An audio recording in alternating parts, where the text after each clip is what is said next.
제72주년 광복절을 맞아 문재인 대통령은 한반도 문제는 우리가 주도적으로 해결해야 한다며 베를린 선언에 이어 자주와 평화를 강조했습니다.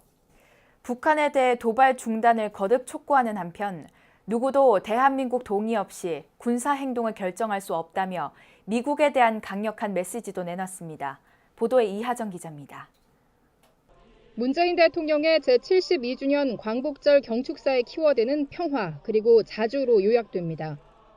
한반도에서 또다시 전쟁은 안 됩니다.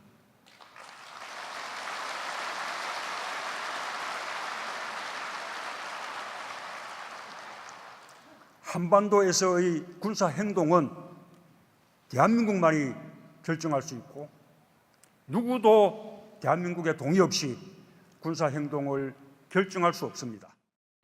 분노와 화염, 여기에 맞선 괌 타격 등 미국과 북한의 잇따른 설전이 자제 국면으로 접어든 가운데 평화를 강조해 북한은 물론 동맹국인 미국에도 강력한 메시지를 발신한 것으로 풀이됩니다.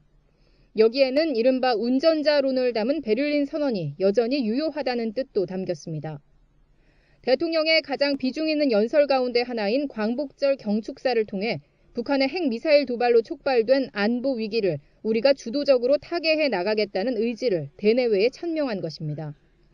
문 대통령은 북한이 즉각 도발을 중단하고 대화의 장으로 나와 경제 협력에 나서면 핵무기 없이도 안보가 보장된다는 점을 자연스레 깨닫게 될 것이라고 밝혔습니다.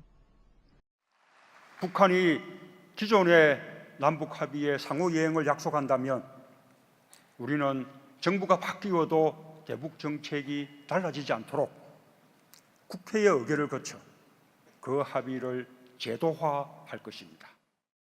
2018년 평창 동계올림픽, 2020년 도쿄 하계올림픽, 그리고 2022년 베이징 동계올림픽을 계기로 한반도와 동북아의 평화와 경제 협력을 위해 공동 노력에 나서자며 동북아 평화 구상도 내놨습니다.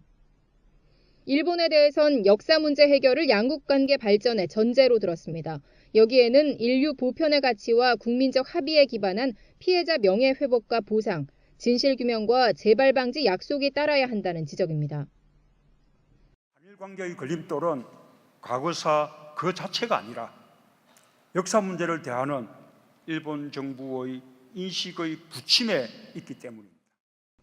문 대통령은 광복절 경축식 참석에 앞서 서울 효창공원에 백범 김구 선생 묘역 등을 참배했습니다. 경축사에서도 1919년 임시정부 수립이 대한민국 건국의 이념이라고 언급했듯 건국절 논란을 일축하는 행보라는 분석입니다.